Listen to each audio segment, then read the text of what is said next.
Amén, amén. Bueno, gracias por la invitación. Primeramente, saludos para todos, que Dios les bendiga. Hoy voy a estar compartiendo un tema que se llama el uso de la fuerza en el gobierno de Dios. Lo he presentado de esa manera porque así me lo han presentado a mí.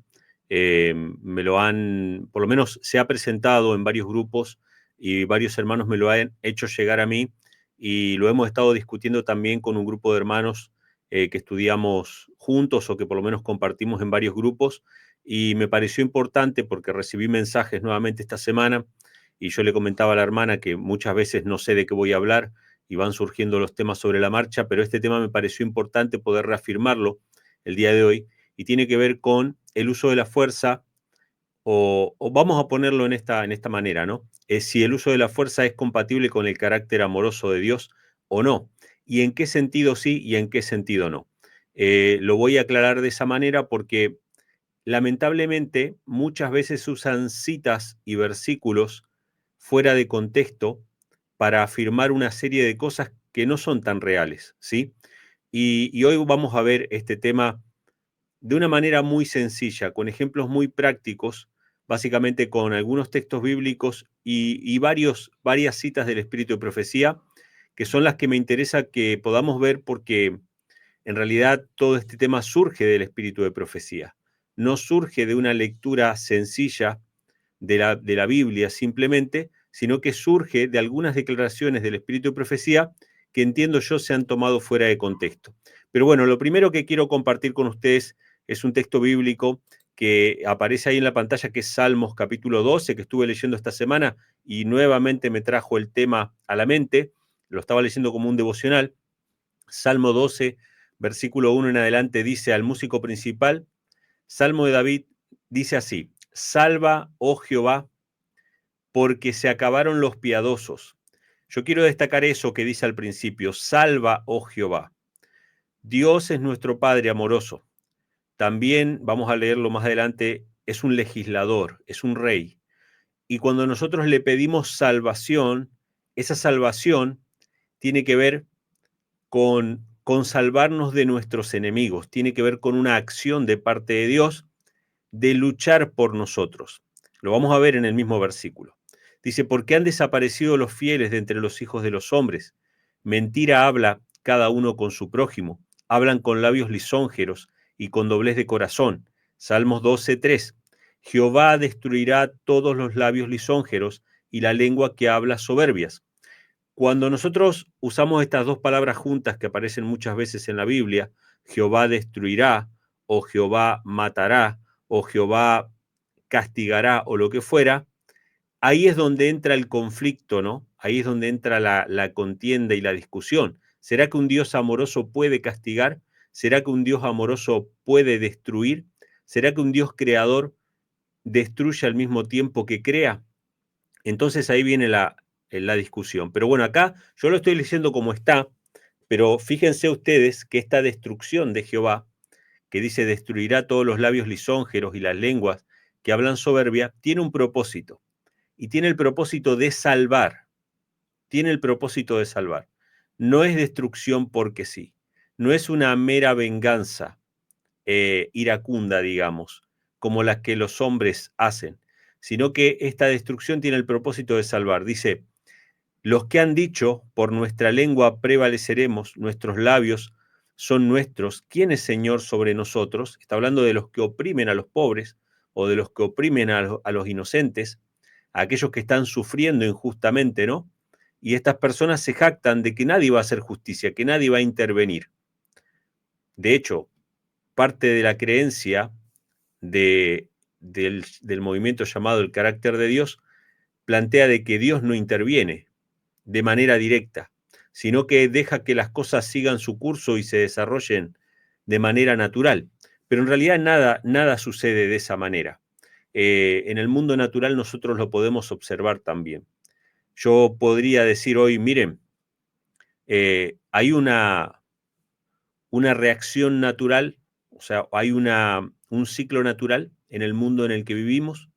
Si yo planto una semilla y tiene tierra y hay agua y hay sol, naturalmente, siguiendo la ley de causa y efecto, esa semilla va a crecer y va a dar fruto, ¿sí? Eso es naturalmente siguiendo la ley de causa y efecto pasaría. Pero nosotros sabemos que en realidad Dios sostiene este mundo en el que vivimos y que Dios da el crecimiento. Dios sostiene los mares, Dios mantiene los elementos en orden. Cuando Dios decide dejar de sostener los elementos en orden, por más que justamente Dios esté retirando su protección, es una intervención divina. Porque si Dios sostiene todas las cosas, cualquier desatención en eso que Dios sostiene es una intervención. Es como si dijéramos que tenemos pacientes conectados a un respirador artificial en un hospital y alguien me dijera a mí, miren, si yo lo desconecto del respirador artificial, en realidad no estoy interviniendo, estoy dejando que la naturaleza siga su curso. No, evidentemente lo estás desconectando de la fuente de la vida. Cuando Dios interviene, interviene de esa manera, pero Él interviene y Él se hace cargo de esto. Entonces dice que Jehová va a destruir los labios lisonjeros y en el versículo siguiente, en el versículo 5, dice, por la opresión de los pobres, por el gemido de los necesitados, ahora me levantaré, dice Jehová. Los pondré a salvo del que contra ellos se engríe. O sea, ¿por qué Dios interviene? Para salvar a los necesitados, para salvar a los que están sufriendo. La intervención de Dios no es porque sí, sino porque Él tiene que proteger a sus criaturas. Él protege a los inocentes. Dice, las palabras de Jehová son palabras puras, versículo 6, como plata refinada en horno de tierra.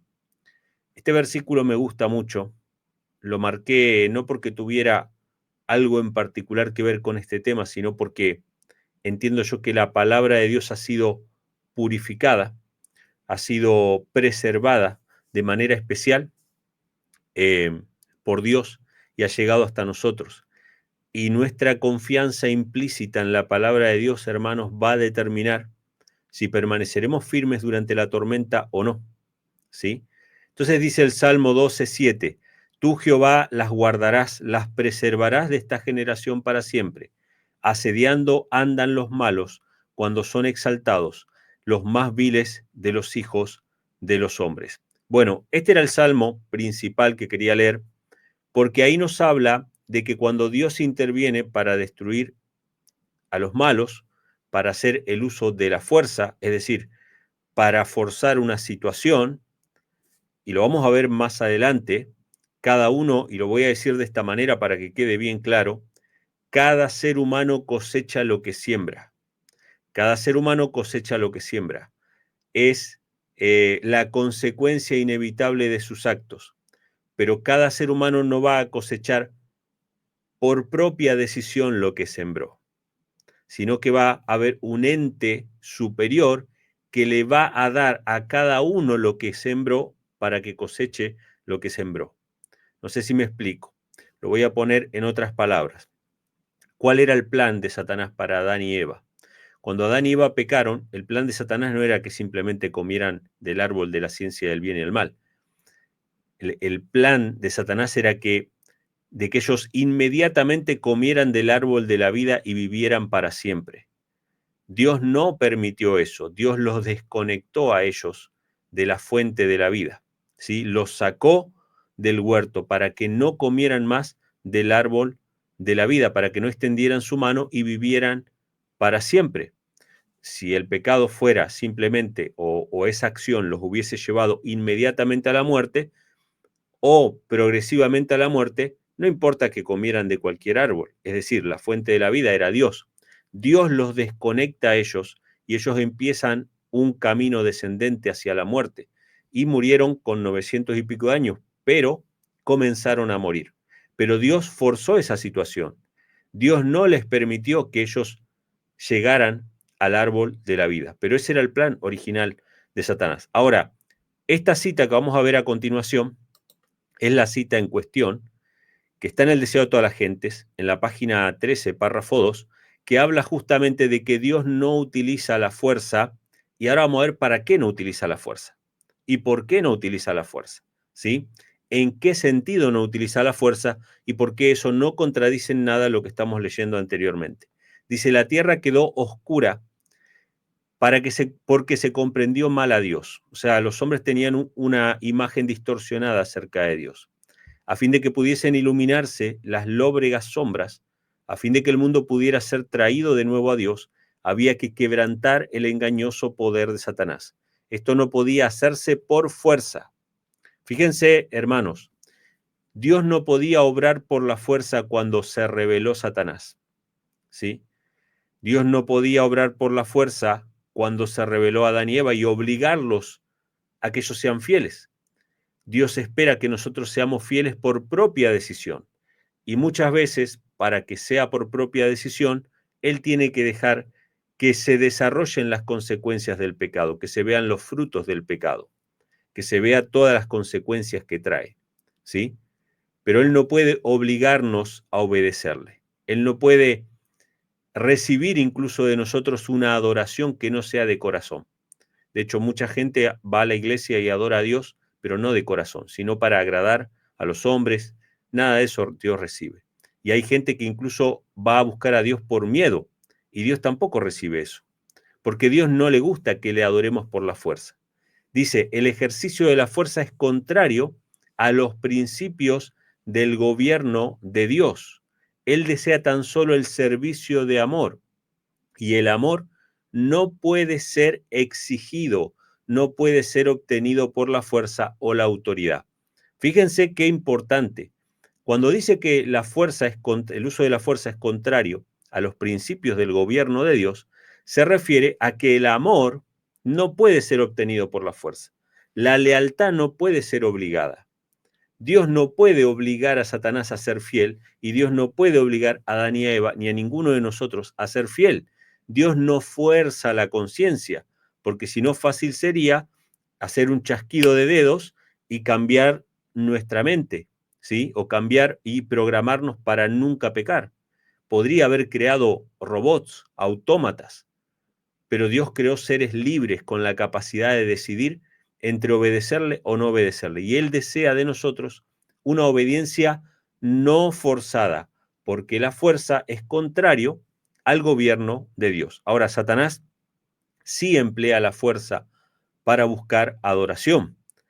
¿Cómo era que la Iglesia de Roma estableció su dominio durante la Edad Media? Bueno, muy fácil. Todos aquellos que no querían aceptar las doctrinas de Roma se los amenazaba con los fuegos del infierno, que iban a arder eternamente en el fuego del infierno. Y si con eso no bastaba, ellos traían el infierno a la tierra, es decir, prendían grandes hogueras donde torturaban a la gente hasta la muerte, ¿sí? Entonces, ellos creían en la adoración forzada.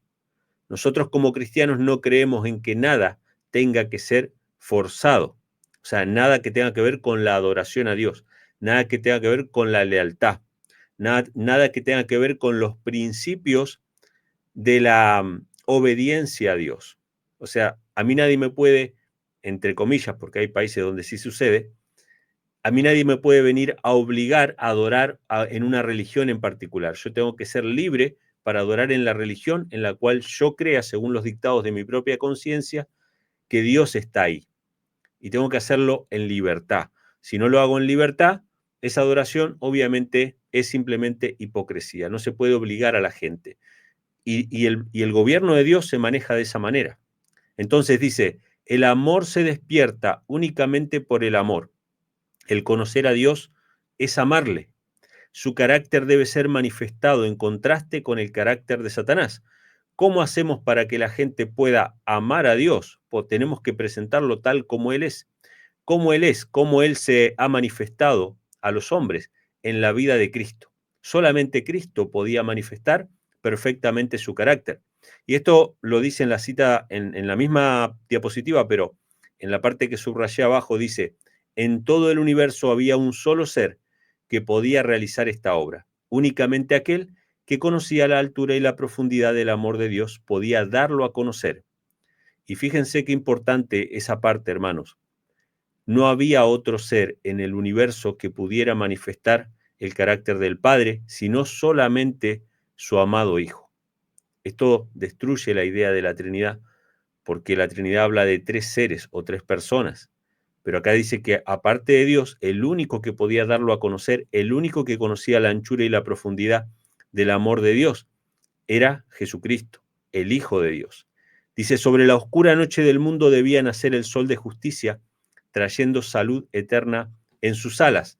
Entonces acá tenemos la primera cita que nos habla de que la fuerza no es el medio que Dios utiliza para ganar los corazones. Dios quiere conquistarnos con su amor, con su ternura. Como Padre amoroso, Él quiere traernos hacia Él.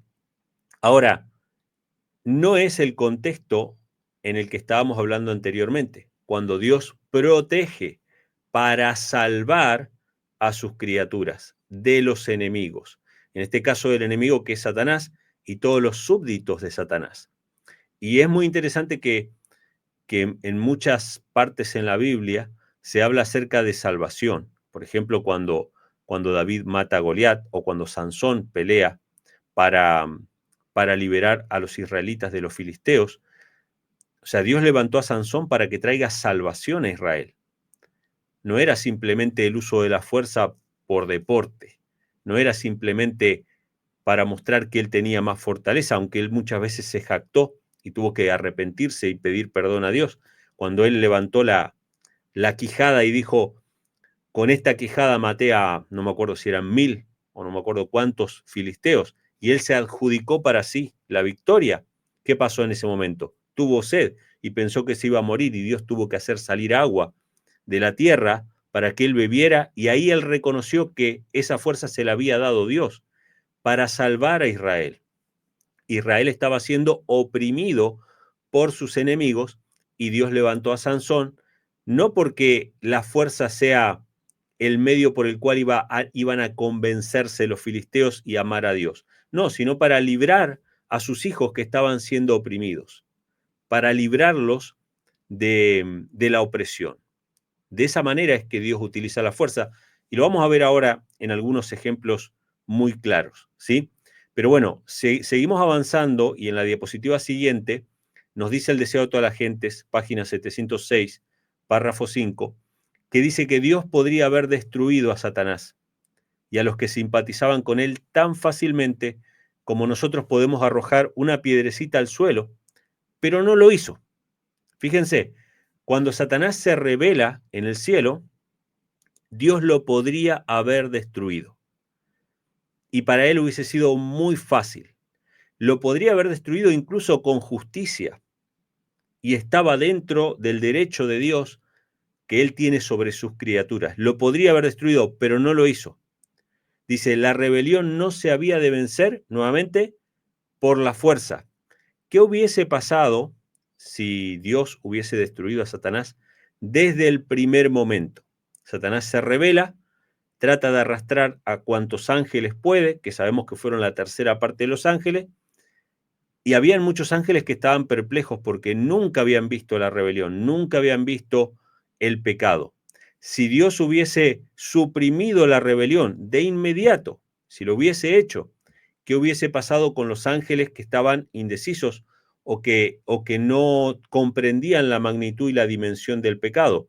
Probablemente hubiesen quedado con la duda de que si lo que Satanás decía era verdad, de que el gobierno de Dios era tiránico. Así que Dios decidió no destruirlos, y lo voy a poner así porque lo vamos a ver más adelante, no destruirlos por el momento.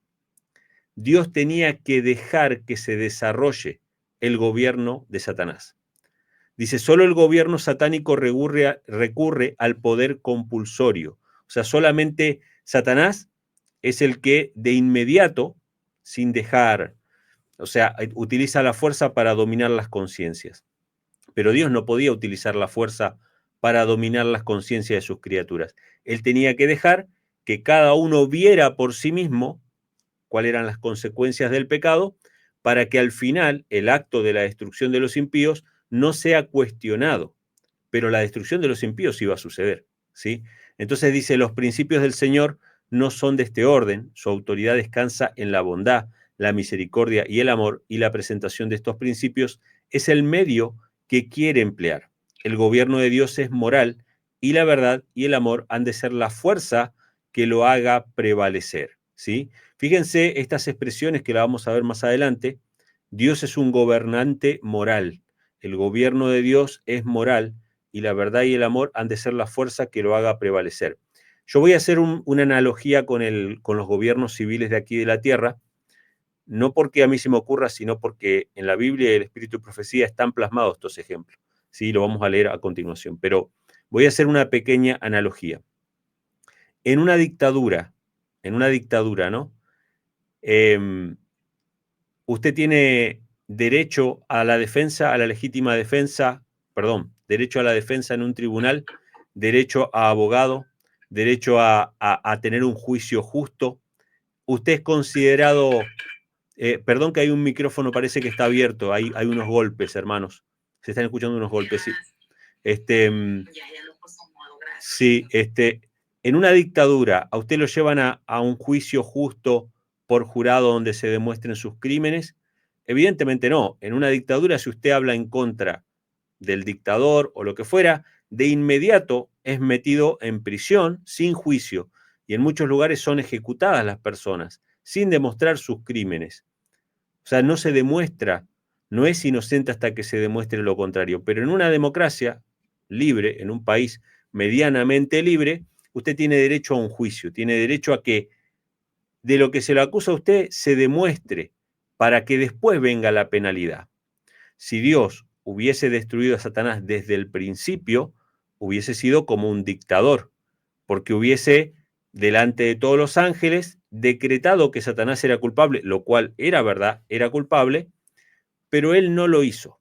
Él quería primeramente que se demostrara ante todo el universo que Satanás era un rebelde y que Dios tenía la razón. Todo esto que pasó, todo esto que vivimos, es el desarrollo de ese juicio.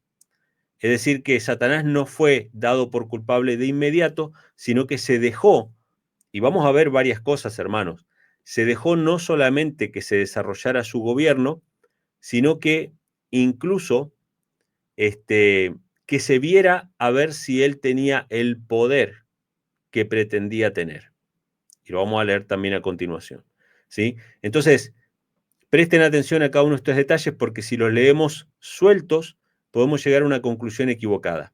Dios no fuerza la conciencia de nadie, Dios no puede obligar a Satanás a servirle, lo dejó que él desarrollara sus principios, él no puede forzar a los seres humanos, nos deja que tomemos nuestra decisión, pero al final va a haber un veredicto y al final va a haber una condena, pero esa condena va a estar admitida por todo el universo que va a haber contemplado quién tenía la razón y quién no. Por eso es que hay juicios. En la Biblia se nos menciona de que hay un juicio de Dios. Y cuando las sentencias de muerte vienen por juicio de Dios, eso ya fue juzgado, ya hay testigos, ya hay libros con registros, entonces esa sentencia es incuestionable. Pero Dios no podía obrar contrario a su carácter, sino que él tenía que dejar que se desarrolle el pecado. Entonces, fíjense lo que dice la historia de la redención en la siguiente cita. Historia de la redención, página 17, párrafo 1, dice así: los ángeles leales se apresuraron a llegar hasta el Hijo de Dios y le comunicaron lo que ocurría entre los ángeles. Encontraron al Padre en consulta con su amado Hijo. Nuevamente vemos que estaban el Padre y el Hijo solamente, para determinar los medios por los cuales, por el bien de los ángeles leales, y escuchen esto, hermanos, nuevamente, ¿en qué circunstancias Dios utiliza la fuerza?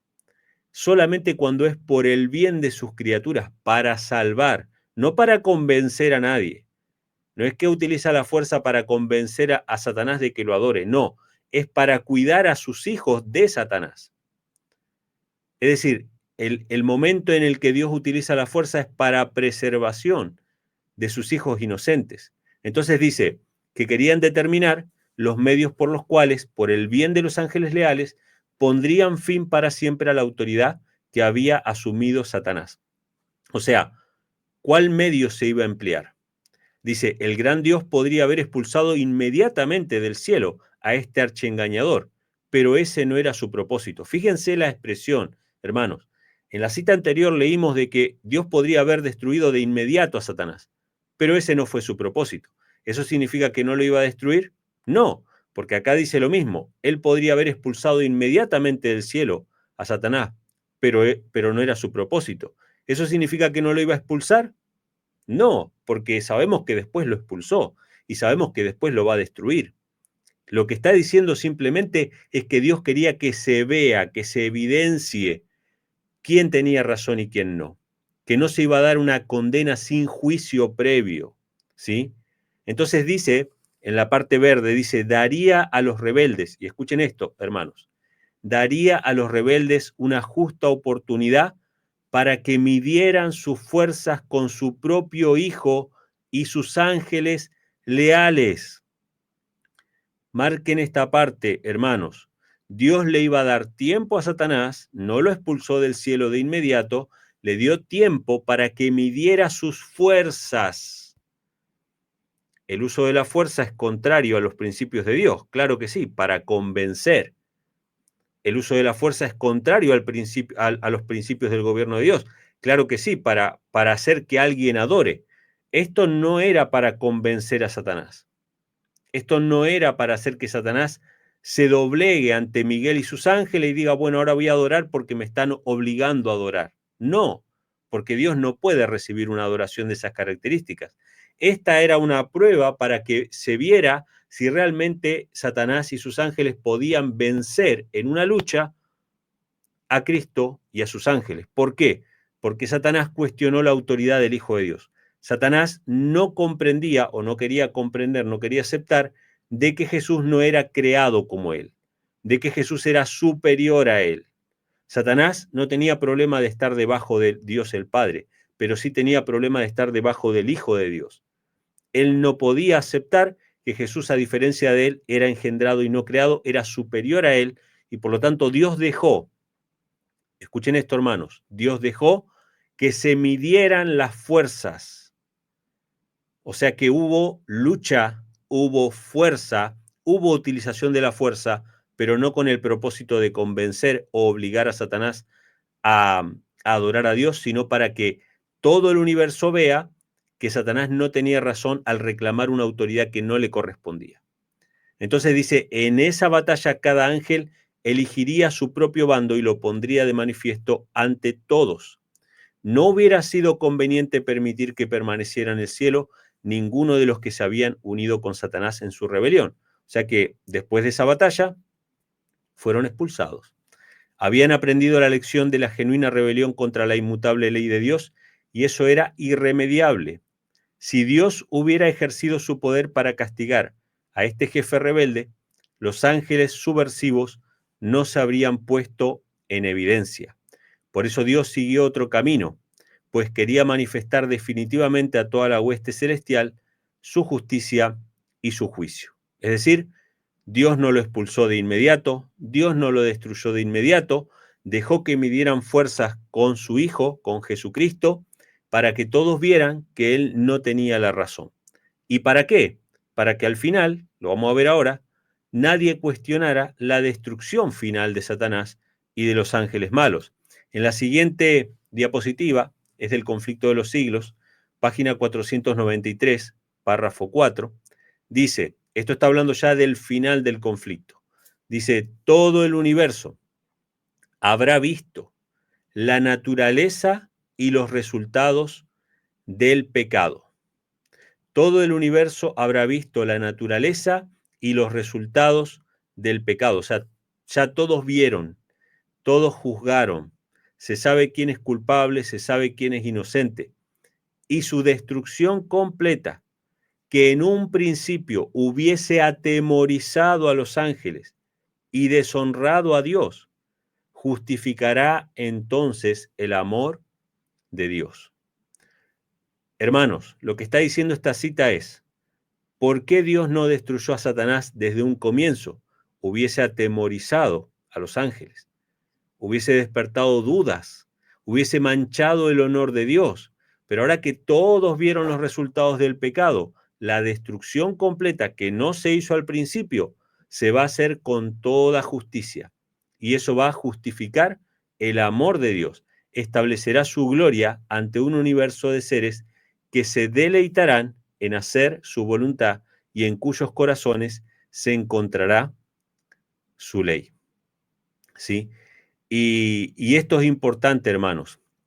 Ya lo vamos a ver ahora en citas posteriores, pero nosotros no dimensionamos el daño, no dimensionamos lo que implica el pecado. Estamos ahora mismo en la diapositiva 6, por si están buscando las diapositivas, estamos en la número 6 ahora, la que estoy comentando ahora. Pero cuando se pase revista, cuando se sepa lo que ha costado, porque nosotros no tenemos idea de lo que le ha costado al Padre y al Hijo nuestra redención, cuando se vea el dolor que se ha sembrado durante todas las edades por Satanás en la raza humana, el sufrimiento que se ha vertido, nadie, absolutamente nadie, ni aun los ángeles del cielo, van a cuestionar la sentencia y el castigo. ¿Sí? Esto es algo muy importante. Ahora nosotros desde la poltrona moral, desde nuestro autoengaño que tenemos de que tenemos el termómetro moral perfecto, queremos decirle a Dios lo que haría o lo que no haría, cómo intervendría o cómo no intervendría. Y no podemos hacer eso. No tenemos esa autoridad. Dios tiene una autoridad sobre el hombre que el hombre no tiene. Yo no puedo hacer justicia por mano propia. Yo no puedo quitarle la vida a mis semejantes. Pero Dios es nuestro creador. Nosotros le pertenecemos a Dios. ¿Sí? Dios es el que está por encima de nosotros. Entonces, la cita siguiente son dos citas de primeros escritos 157, párrafo 1, y 151, párrafo 1, que nos hablan acerca de la destrucción final de Satanás. Dice, escogió Jesús una vida de sufrimiento y una espantosa muerte como camino dispuesto por su Padre para llegar a ser el legítimo heredero de los reinos de la tierra y recibirlos en sus manos como eterna posesión. También Satanás será entregado en sus manos, o sea, Cristo va a recibir todo del Padre, va a recibir los reinos de esta tierra, va a recibir todos los honores después del Padre en todo el universo. Cristo va a ser puesto como cabeza de todo principado y potestad, ¿sí? Pero también dice que va a ser entregado en sus manos Satanás, para que la muerte lo destruya. Fíjense cómo lo dice, para que la muerte lo destruya y no vuelva jamás a molestar a Jesús ni a los ángeles en la gloria. Pregunto, si la muerte lo destruye a Satanás por sí mismo, ¿por qué tiene que ser entregado en las manos de Cristo? Evidentemente, Cristo es el que va a dar el pago, lo vamos a leer también eso más adelante. Cristo es el que va a dar a cada uno conforme a sus obras. Hay una intervención de una autoridad superior que le da a cada uno conforme a sus obras. Voy a apelar nuevamente al paralelismo con los gobiernos civiles. Vamos a suponer que alguien va y roba una tienda, se va a su casa, y entonces en un momento agarra y dice, bueno, la consecuencia natural de que yo robe es que vaya preso, así que después de haber robado se sube al carro, se va a la comisaría y entra en la celda por propia voluntad. Eso es lo que sucede. Bueno, podría suceder con alguien que la conciencia lo obligue a hacerlo, ¿no? Pero en líneas generales no sucede eso. Lo que sucede en líneas generales es que el reo, el maleante, el rebelde, no se entrega voluntariamente al castigo, sino que una autoridad superior es el que le da a cada uno conforme a sus obras. Porque si fuera por Satanás, porque si fuera por los ángeles malos, vivirían eternamente. Ellos quieren vivir eternamente. Por eso querían que Adán comiera del árbol de la vida para vivir para siempre. Pero esto le fue negado. Ese plan por allí no siguió. ¿Por qué quería Satanás hacer caer a Cristo? Para arruinar el plan de salvación. ¿Para qué quería arruinar el plan de salvación? Para que la tierra sea su gobierno eterno, para siempre. ¿Sí? Entonces, Satanás no se va a autodestruir. Va a ser entregado en las manos de Cristo para que la muerte lo destruya. Dios va a propiciar la situación para que reciba cada uno conforme a sus obras. La siguiente cita, y en esta misma diapositiva, la última parte de la primera cita dice, para que no vuelva jamás a molestar a Jesús ni a los ángeles en la gloria. Fíjense cuál es el propósito de la destrucción de los ángeles y de Satanás, de los ángeles malos y Satanás. Para que no vuelvan a molestar a Jesús ni a los ángeles en la gloria. ¿Cómo para que no vuelvan a molestar?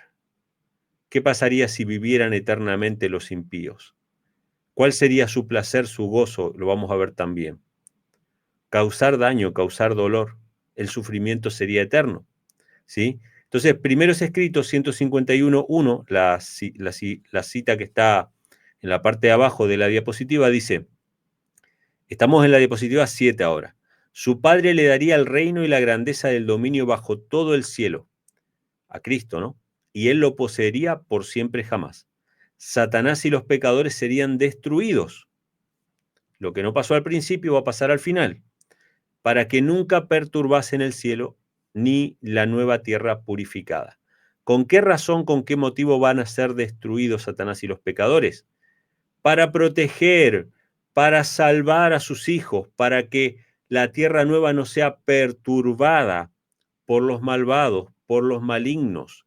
Nosotros nos cuesta entender que cuando hay un acto punitivo de parte de Dios, un acto de castigo de parte de Dios, no tiene otro propósito que salvar a los inocentes, que salvar a sus hijos, ¿sí? Y lo vamos a ver también a eso como un ejemplo con los gobiernos civiles. En la siguiente diapositiva, en la 8, dice Proverbios capítulo 10, versículo 23. Hacer maldad es como diversión al insensato, pero el hombre entendido tiene sabiduría. Fíjense lo que dice este proverbio. Esto también lo estuve leyendo esta semana en mi culto devocional y por eso lo traigo también aquí, ¿no? ¿Qué es para el impío hacer maldad? Es como diversión. Se regocija, se goza en hacer maldad.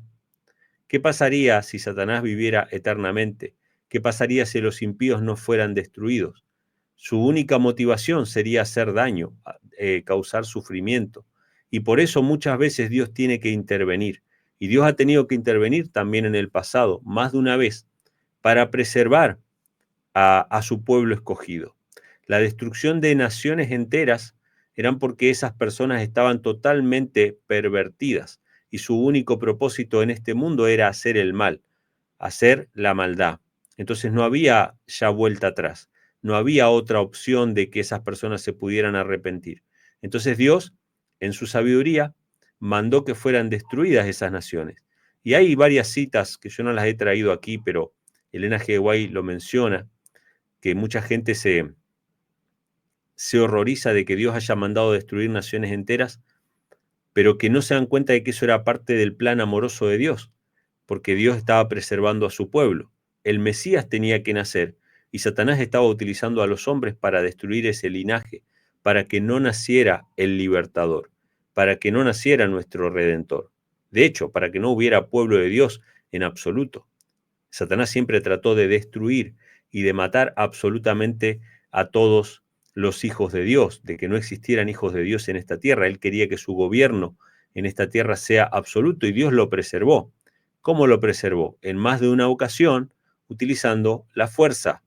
Y no solamente la fuerza de un ejército humano como podía ser Israel, también utilizando el arsenal que Dios tiene en la naturaleza, porque Dios tiene agua en la naturaleza, Dios tiene fuego en la naturaleza, Dios tiene, bueno, los medios que Él posee para utilizarlo para sus propósitos. Fíjense cómo dice 1 Corintios 13:6, el amor no se regocija de la injusticia, sino que se alegra con la verdad. Ahí tenemos el contraste, ¿no? Los malos, ¿con qué son felices? Con hacer maldad. Los justos no se regocijan con la injusticia, sino que se alegran con la verdad. Y fíjense lo que dice Juan 10:10. El ladrón, o sea, los impíos, los malos, no viene sino para hurtar y matar y destruir. Y yo he venido para que tengan vida y para que la tengan en abundancia. Fíjense, hermanos, Satanás y sus agentes solamente van a causar dolor en esta tierra. Si no existiera el poder refrenador de Dios, que a través de sus ángeles que refrenan, a través de su espíritu que refrenan, esta tierra hace mucho tiempo que sería el gobierno absoluto de Satanás. Dios refrena la maldad y tiene las herramientas él para refrenarla según su voluntad. Y vamos a ver algunos ejemplos ahora a continuación. En Romanos 13, en la diapositiva 9, Romanos capítulo 13, versículo 1, el apóstol Pablo habla acerca de las autoridades civiles y por eso traje el ejemplo de los gobiernos civiles, y vamos a ver que hay citas de Elena G. White que también comparan los gobiernos civiles con el gobierno de Dios. En los gobiernos civiles se utiliza la fuerza, pero se utiliza la fuerza, por lo menos debería ser así. Lo que vamos a leer ahora no es lo que sucede en los gobiernos en general. Este es el ideal. Lo que está planteando ahora el apóstol Pablo es el ideal del gobierno civil. No era lo que pasaba en el gobierno romano, lamentablemente. Roma no cumplía estos parámetros, pero este es el parámetro bíblico acerca de cómo los gobiernos civiles deberían funcionar. Dice el apóstol Pablo: sométase toda persona a las autoridades que gobiernan, porque no hay autoridad sino de Dios, y las que existen por Dios son constituidas. Primer punto importante: las autoridades civiles fueron puestas por Dios y tenemos que obedecerlas. O sea, tenemos que obedecer las autoridades civiles. Existen por una razón, y ya lo he mencionado: refrenar la maldad, castigar la maldad. ¿Sí? Romanos 13:2 dice: por consiguiente, el que resiste a la autoridad, a lo ordenado por Dios, se ha opuesto. O sea, y esto lo he mencionado varias veces, pero quiero que quede claro. Si el gobierno dicta un censo donde todos tienen que participar de ese censo y yo me opongo a eso, ¿estoy siendo obediente a Dios? Evidentemente no. Ahora, si el gobierno dicta, voy a dar el ejemplo clásico, una ley dominical que dice que yo tengo que observar el domingo en lugar del sábado, ahí yo tengo que obedecer a Dios antes que a los hombres. Pero mientras, siempre y cuando las ordenanzas civiles no vayan en contra de la palabra de Dios, yo tengo el deber como cristiano de obedecer a las autoridades civiles, porque fueron puestas por Dios con un propósito. Y ahora va a decir cuál es el propósito, ¿sí? Entonces dice: y los que se han opuesto sobre sí reciben condenación. Romanos 13:13, porque los gobernantes no son motivo de temor para los de buena conducta, sino para el que hace el mal. O sea, ¿para qué fue puesto el gobernante civil? Para castigar al que hace el mal. ¿Deseas pues no temer la autoridad? Haz lo bueno y tendrás elogios de ella. Diapositiva 10, Romanos 13:4. Pues es para ti un ministro de Dios para bien. Les voy a hacer una pregunta, hermanos y amigos. No sé, cada uno vive en un país diferente, ¿no? Pero entiendo que hay hermanos ahí de Dominicana, hermanos quizá de Chile, Estados Unidos, yo estoy en Puerto Rico. Si yo les preguntara a ustedes, ¿les gustaría que durante 24 horas, vamos a poner una semana, pero un día, 2 días, no hayan policías en el país donde usted vive y que no actúe la policía y no intervenga la policía ni la fuerza de seguridad en ningún sentido? ¿Les gustaría eso a ustedes? Hay una película... Perdón, claro que no, porque Dios, como usted dice, Dios dejó el orden. Así es. Tanto de él como el de las leyes de los hombres. Así es. Hay una película que se hizo en Estados Unidos, yo no la he visto, pero sé de qué trata, que trata justamente de que una vez al año se había hecho como la costumbre de que no iba a haber ley y no iba a haber policía, no iba a haber intervención, digamos, de las autoridades civiles. Entonces, durante esas 24 horas uno tenía que prepararse porque iban a pasar una serie de crímenes libremente y no iban a ser castigados.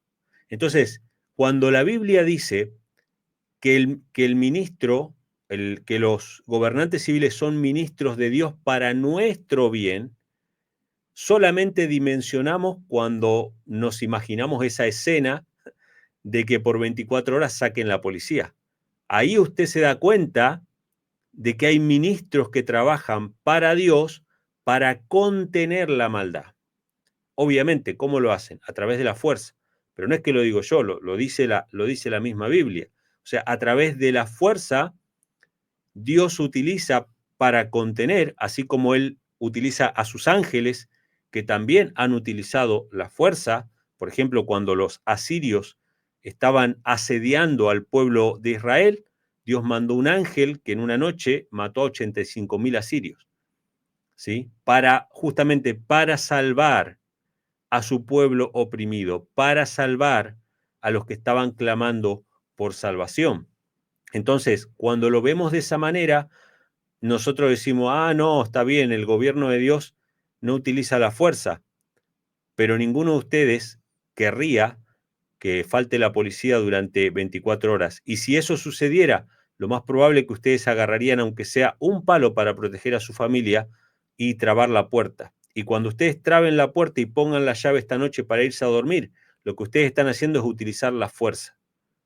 Porque si ustedes no creen que la fuerza se utiliza de ninguna manera, absolutamente en ningún sentido, ustedes dejarían la puerta sin llave.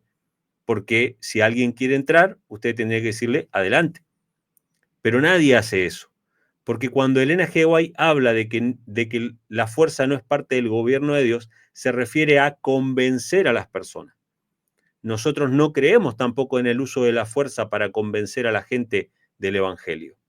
No podemos ir allá a decirle, mira, si usted no se convierte al adventismo, va a venir con toda la iglesia acá y le vamos a destruir la casa. Eso sería el uso de la fuerza para hacer avanzar la obra del evangelio. Es contrario a los principios del evangelio.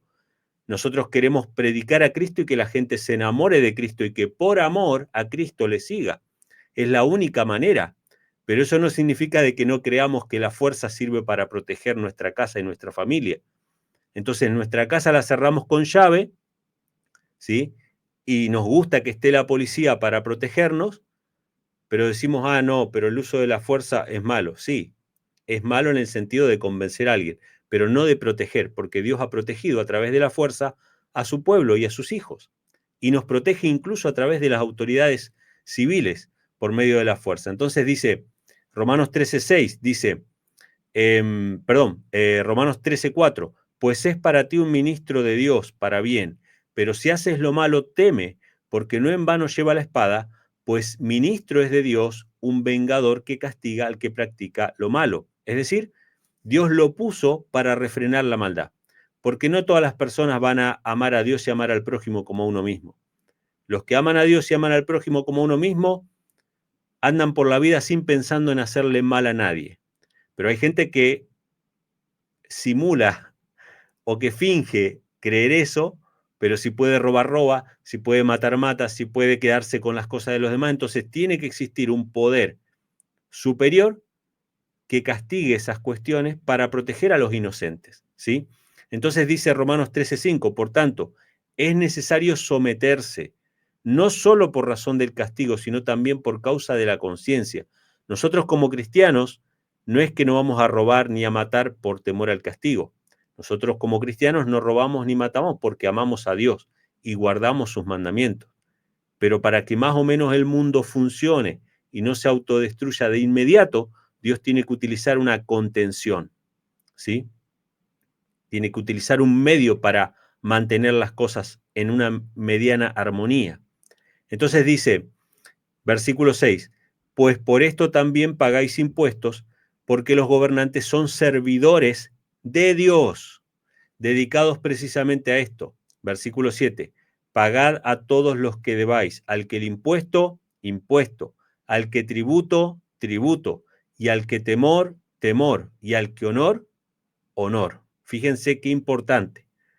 Nosotros tenemos que honrar a las personas que están en una posición exaltada. De hecho, hay otro pasaje que creo que está en Timoteo, no sé si es primera de Timoteo, donde Pablo le dice a Timoteo, honrad al rey, al que honor, honor. Fíjense hasta dónde llega la cuestión. Entonces, la siguiente diapositiva, la 11, hay una cita donde Elena G. White dice que muchos pastores han salido a enseñar que la ley de Dios está abolida, y que los que enseñan que la ley de Dios está abolida están enseñando indirectamente que también las leyes humanas no tendrían que respetarse. Y entonces Elena G. White dice, si la ley no tuviera fuerza alguna, ¿por qué habría de temerse el transgredirla? La propiedad ya no estaría segura, lo que hablábamos recién. Si no hubiera policía, si no hubiera un castigo, cada cual se apoderaría por la fuerza de los bienes de su vecino y el más fuerte se haría el más rico. Ni siquiera se respetaría la vida, la institución del matrimonio, dejaría de ser baluarte sagrado para la protección de la familia. El que pudiera, si así lo desease, tomaría la mujer de su vecino. El quinto mandamiento sería puesto a un lado junto con el cuarto. Los hijos no vacilarían en atentar contra la vida de sus padres, si al hacerlo pudiesen satisfacer los deseos de sus corazones corrompidos. El mundo civilizado se convertiría en una horda de ladrones y asesinos, y la paz y la tranquilidad y la dicha desaparecerían de la tierra. Fíjense, hermanos, la ley de Dios tiene su contraparte en las leyes civiles, en las leyes humanas, que gracias a Dios, en la mayoría de los gobiernos, por lo menos de Occidente, de los países medianamente cristianos, las leyes civiles contemplan las mismas cosas que las leyes religiosas, las leyes de Dios: no robar, no matar, no cometer adulterio, etc. Y como esas cosas están penalizadas, se mantiene una cierta tranquilidad. Pero quiten esas leyes, quiten la fuerza de la ley, el castigo de la ley, ¿y qué pasaría? Nuestro mundo se autodestruiría. Sería esto básicamente la ley de la jungla. Entonces, fíjense la relación, hermanos, entre la ley de Dios y las leyes humanas. Dice la siguiente diapositiva, y acá viene un poco la discusión que hay, ¿no? Y cómo se puede todo sacar de contexto y decir, bueno, Dios no interviene de ninguna manera. No, Dios sí interviene, porque Dios es salvador, y al salvar a su pueblo tiene que intervenir, y tiene que poner fin al pecado. Dice el Salmo 34, 21, matará al malo la maldad, y los que aborrecen al justo serán asolados. Fíjense, ese versículo me lo pasaron una vez. De hecho, es parecido a lo que leímos en primeros escritos, que decía ahí que a Satanás lo va a matar la muerte va a matar a Satanás, pero el contexto decía que Satanás iba a ser entregado en las manos de Cristo, algo que muchas veces no se dice. Acá también dice lo mismo, matará al malo la maldad. Entonces, ¿quién va a matar al malo? ¿Dios? No, Dios no lo va a matar, según este punto de vista. Dios no va a intervenir de ninguna manera, sino que la propia maldad va a matar al malo. Pero yo quiero que ustedes comparen este pasaje, hermanos, con Ezequiel 14, que está en la misma. Estamos en la diapositiva 12, ¿no? En la misma diapositiva está Ezequiel 14, 13, y dice: Hijo de hombre, cuando la tierra pecare contra mí, rebelándose pérfidamente, entonces yo extenderé mi mano sobre ella y le quebrantaré el sustento de pan y enviaré en ella hambre. Fíjense cómo Dios interviene, dejando de cuidar, dejando de sostener. Ustedes saben que Dios sostiene el mar en su lugar, hace que las plantas crezcan. Él da todas las cosas. Llega un momento en que Él dice, yo no voy a dar más nada.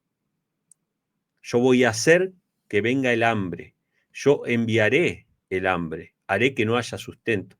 Esa es la manera en que Dios interviene.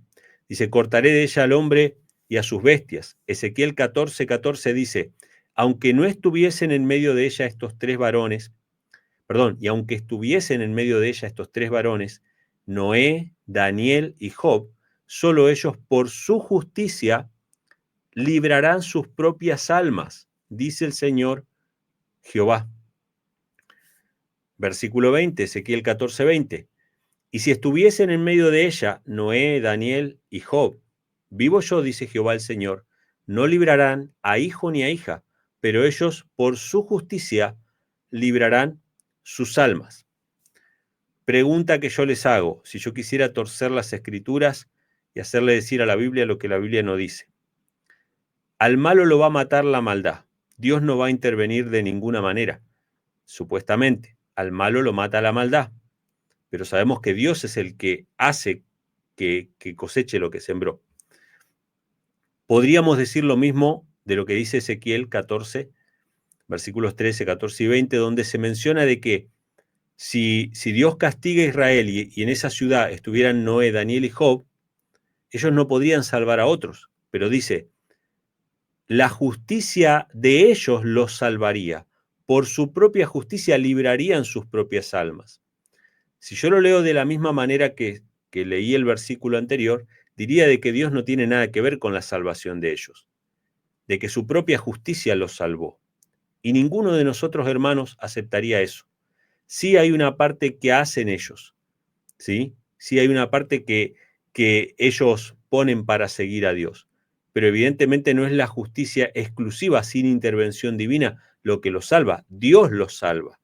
De la misma manera, matar al malo a su maldad no es la maldad en sí misma, la maldad es el fruto que él sembró, pero Dios le va a dar la cosecha. Dios interviene tanto en lo uno como en lo otro. Así como la maldad por sí misma no mata al malo, tampoco la justicia por sí misma del propio hombre salva al ser humano, de la misma manera sucede. Vamos a verlo con otro ejemplo también en la siguiente, en el versículo 13. Romanos 6, versículo 23, dice, la paga del pecado es la muerte, mas el don de Dios es vida eterna en Cristo Jesús, Señor nuestro. Nuevamente la misma manera de interpretar. Yo tomo el versículo aislado y digo, bueno, ven que en realidad Dios no es el que interviene para que muera la persona, para que mueran los impíos, porque es la paga del pecado. Es el pecado el que trae como consecuencia la muerte, pero Dios no interviene en nada. Dios no hace nada absolutamente.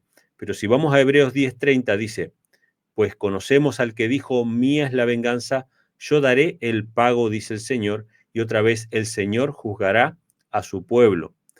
Sí, la paga del pecado es la muerte, esa es la consecuencia del pecado, es la muerte, ¿sí? Pero el impío no la va a recibir por sí mismo, no se va a autodestruir, sino que Dios le va a dar el pago. Dios va a propiciar que cada uno coseche conforme a sus obras, ¿sí? Coré, Datán y Abiram, por ejemplo, para dar un ejemplo, no querían morir.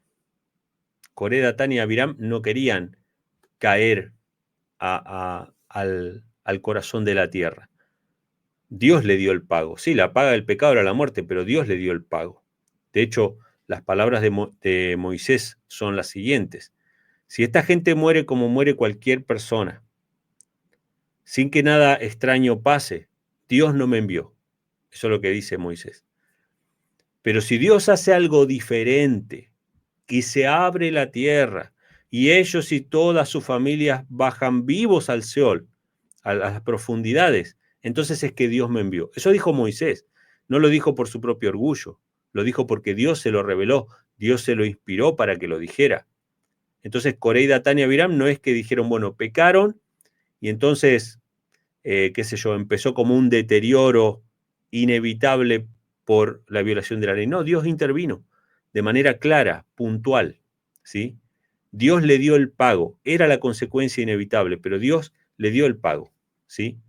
Entonces sí hay una intervención de parte de Dios de manera clara en la Biblia. La siguiente cita está en Evento de los Últimos Días, es en la diapositiva 14. Esta cita, hermanos, tiene 3 partes, la voy a leer completa, así aparece en Evento de los Últimos Días en 3 párrafos puntuales, en la página 245, párrafo 1, y van a ver cómo muchas de las cosas que dijimos antes están ancladas en esta cita. Dice así, en nuestros días se representa el amor de Dios como de un carácter tal que impediría que Él destruyese al pecador. Lo voy a decir de vuelta. En nuestros días se representa el amor de Dios como de un carácter tal que impediría que Él destruyese al pecador.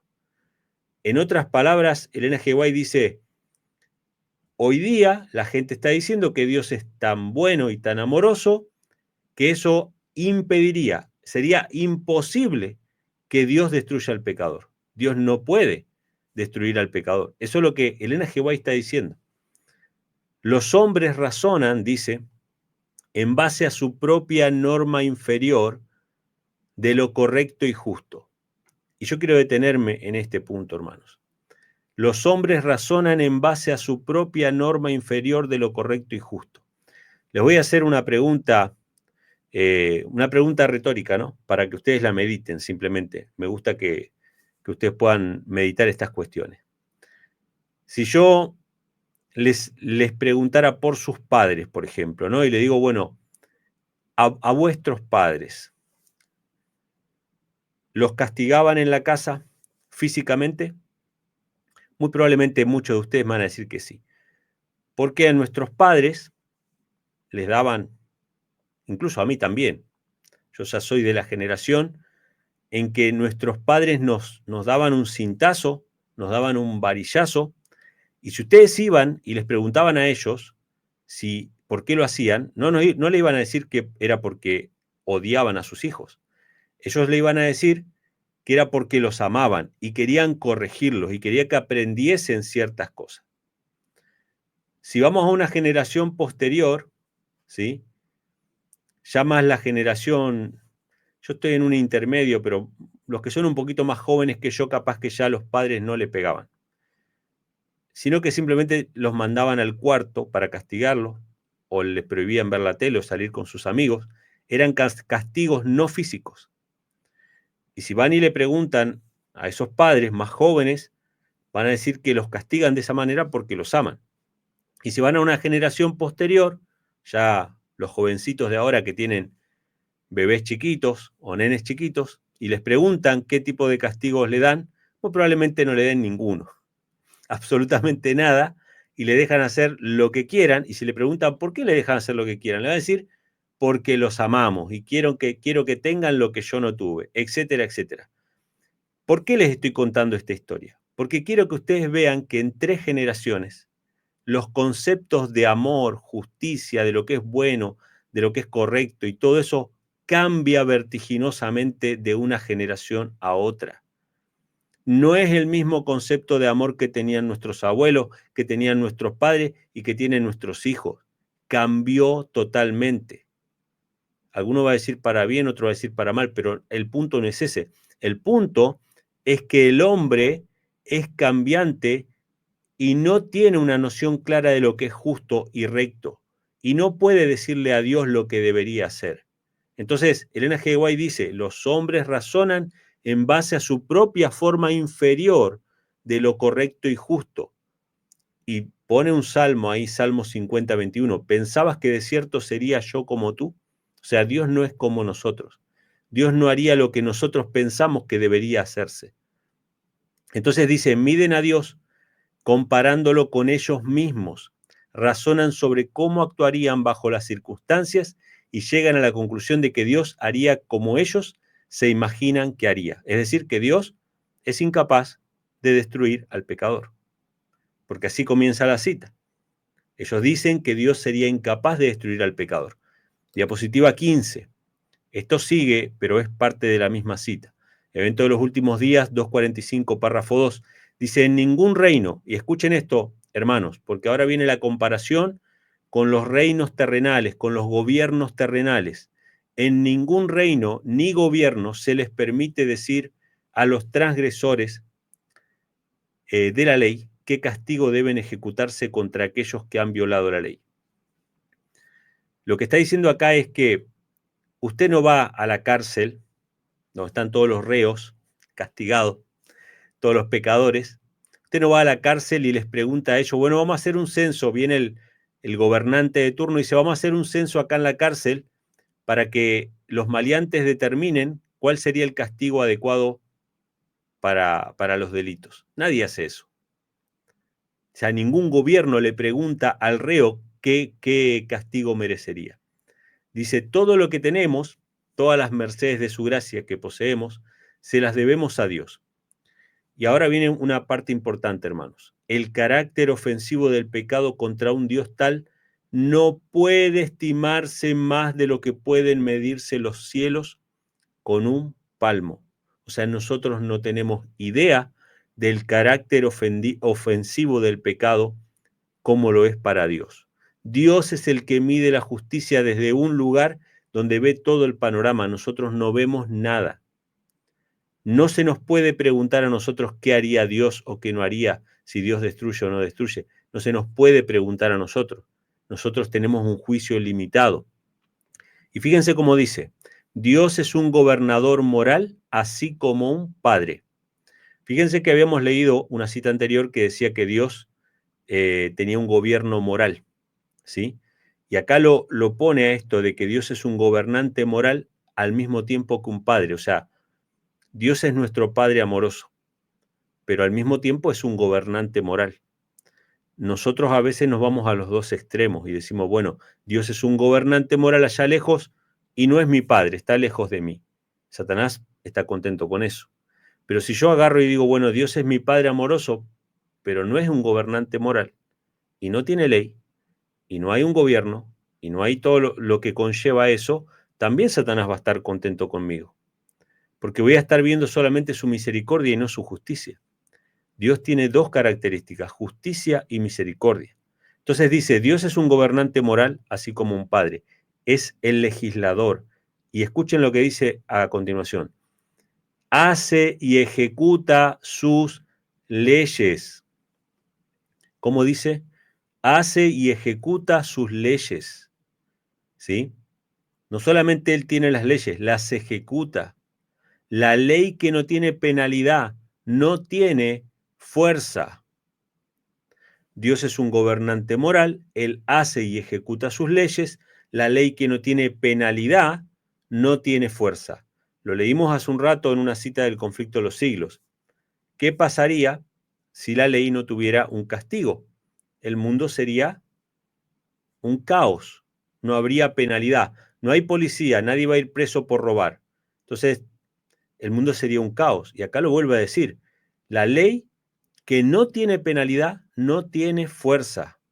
Dice, terminando la cita, puede presentarse el razonamiento de que un padre amante no aceptaría que sus hijos sufriesen el castigo de Dios por fuego, teniendo el poder para socorrerlos. Y fíjense, y yo lo marqué ahí bien clarito porque esto es para todos los gustos. Vamos a suponer que el fuego que destruye a los impíos no viene de Dios, aunque la Biblia dice que viene de Dios.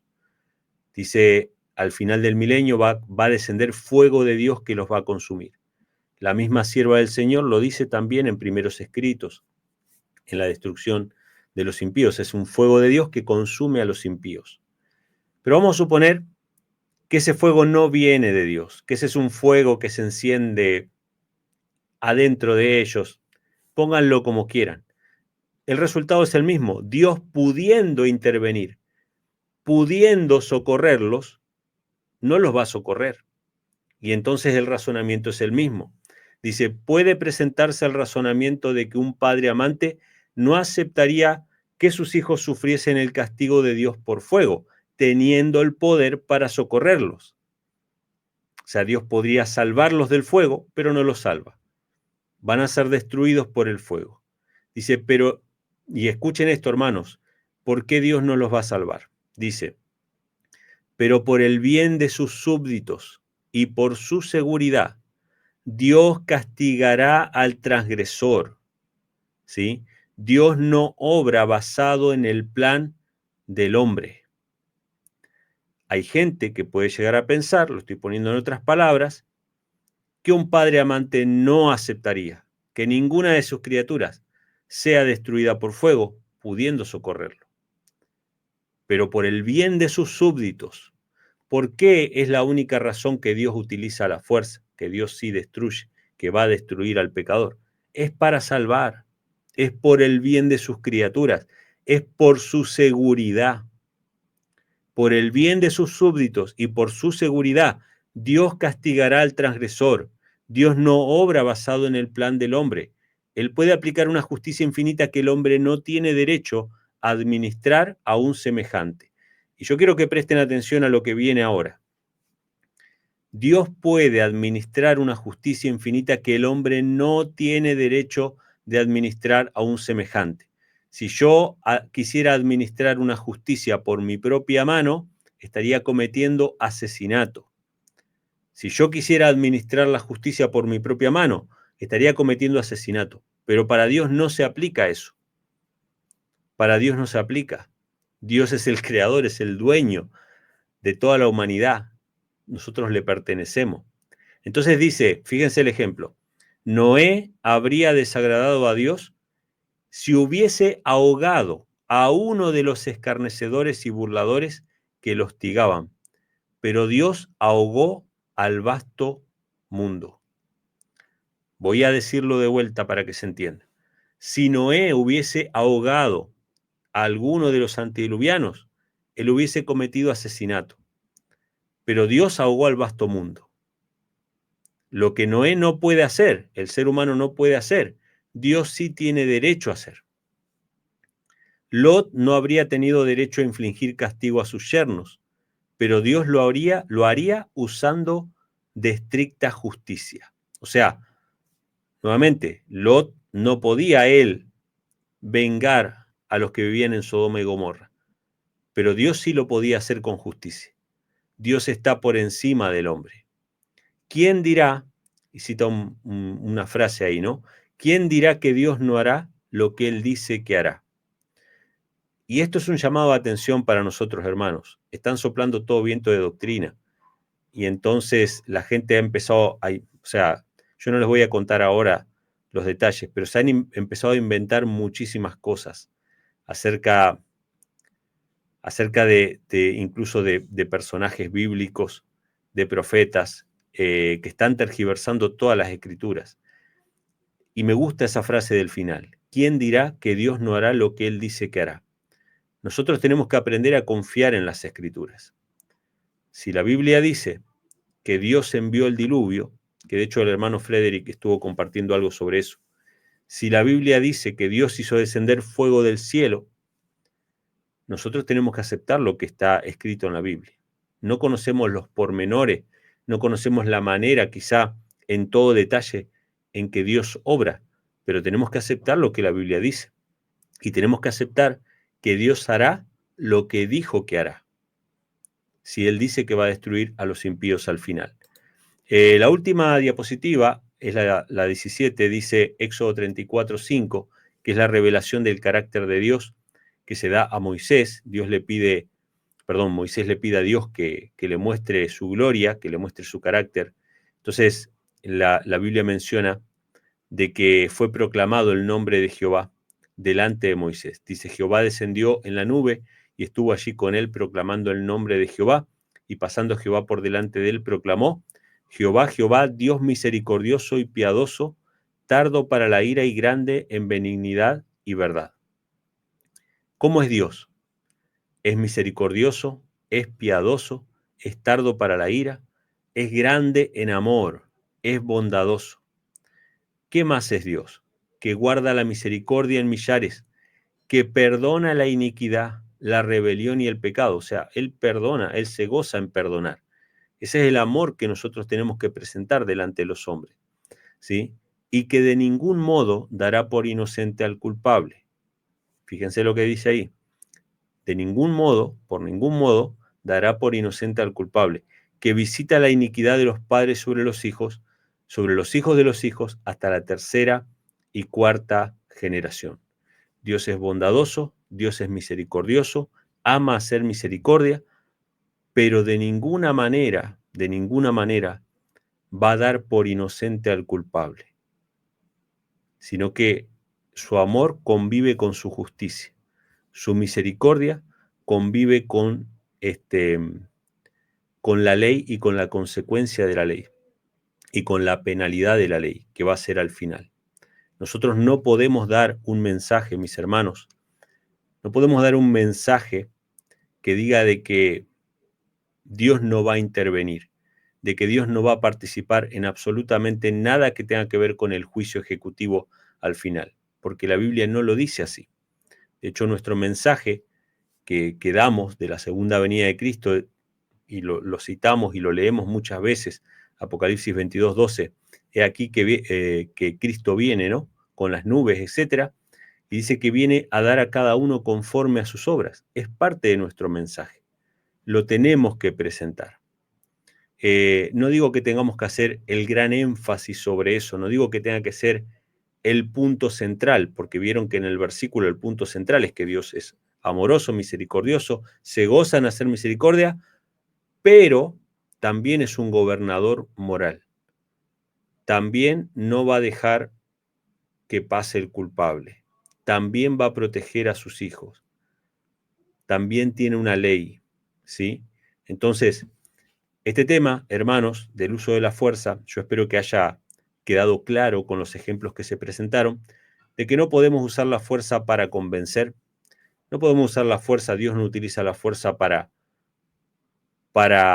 hacer que las personas lo adoren, pero sí evidentemente utiliza la fuerza para proteger, para salvar, para preservar. Así preservado su pueblo, así nos va a preservar también en el tiempo final. Ángeles de Dios estarán luchando cuerpo a cuerpo con ángeles de Satanás para proteger nuestras vidas. Constantemente hay una lucha que es una lucha real, que es una lucha que nosotros no podemos ver, pero que es una lucha real a muerte por nuestras almas, ¿sí? Dios pelea por nosotros, Dios lucha por nosotros. Jesús mismo es el comandante de las huestes angélicas que expulsó a Satanás del cielo. Podemos confiar en Él, de que Él lucha también por cada uno de nosotros. Así que no veamos a Dios con un ojo abierto y un ojo cerrado, ¿sí? Mirando una sola cosa y la otra no. No hagamos de Dios un juez severo que solamente se basa en su justicia, pero tampoco hagamos de Dios un ser al cual no le importa intervenir para salvar a sus hijos, sino que Dios es varón de guerra, lo presenta así la Biblia. Dios lucha por su pueblo desde el principio, ¿sí? Y nos alienta también a nosotros a luchar por el Evangelio. Así que bueno, hermanos, esto era lo que quería compartir, espero que haya sido claro y bueno, que Dios les bendiga y les acompañe en el resto de la noche.